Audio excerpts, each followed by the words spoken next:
হযরত আবু হুরায়রা রাদিয়াল্লাহু তাআলা আনহু থেকে বর্ণিত, রাসূলুল্লাহ সাল্লাল্লাহু আলাইহি ওয়াসাল্লাম পুরুষের বেশধারী নারী ও নারীর বেশধারী পুরুষের উপর লানত করিয়াছেন।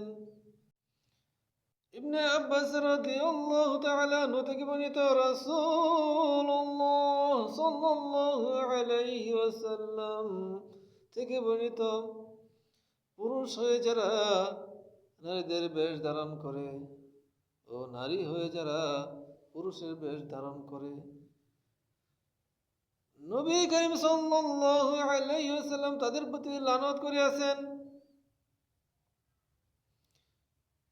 এই হাদিসটি সুনান ইবনে মাজাহ 1903 ও 1904 নং হাদিস থেকে আমরা জানতে পারলাম যে পুরুষ যদি মহিলা বেশ ধরে, মহিলা যে পুরুষের বেশ ধরে, তাদের উপর কি লানত বা অভিশপ্ত।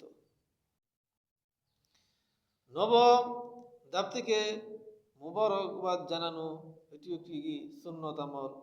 এই সম্পর্কে হাদিস রয়েছে। হযরত আবু হুরায়রা রাদিয়াল্লাহু তাআলা আনহু থেকে বর্ণিত, রাসূলুল্লাহ সাল্লাল্লাহু আলাইহি ওয়াসাল্লাম যখন বিবাহ উপলক্ষে কাউকে মুবারকবাদ দিতেন, তখন বলতেন, আল্লাহ তোমাদের বরকত দান করুন, তোমাদের উপর রহমত নাজিল করুন এবং কল্যাণের সাথে তোমাদের একত্র করুন। এছাড়াও আকিল ইবনে আবু তালিব রাদিয়াল্লাহু আনহু থেকে বর্ণিত, আকিল যখন বনু জাসম গোত্রের এক মহিলাকে বিবাহ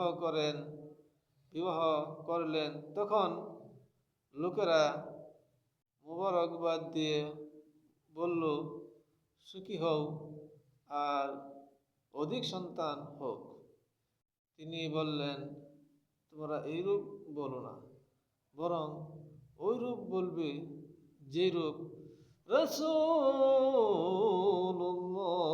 সাল্লাল্লাহু আলাইহি ওয়াসাল্লাম বলিয়াছেন। আল্লাহ